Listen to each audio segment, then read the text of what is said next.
Welcome to the Rim Break Rodeo. We hope this video helps. You opened your document and saved a backup.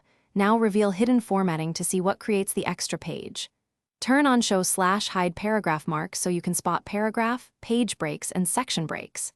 Next, jump to the offending page with Ctrl+G and type the page number, then press Enter.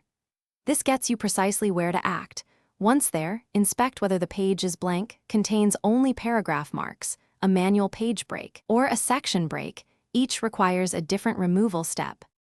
If the page shows a manual page break, click before it and press Delete. If you see paragraph marks, select those paragraph and delete until the page collapses.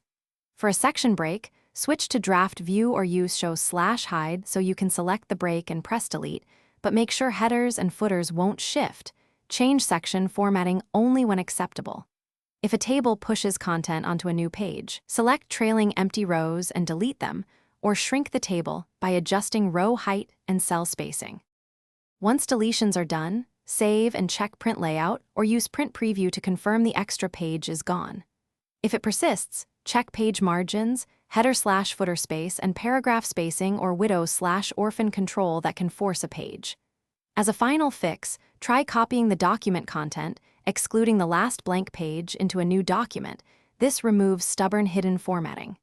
If necessary, export to PDF to see how printers will paginate, which helps verify the issue is resolved.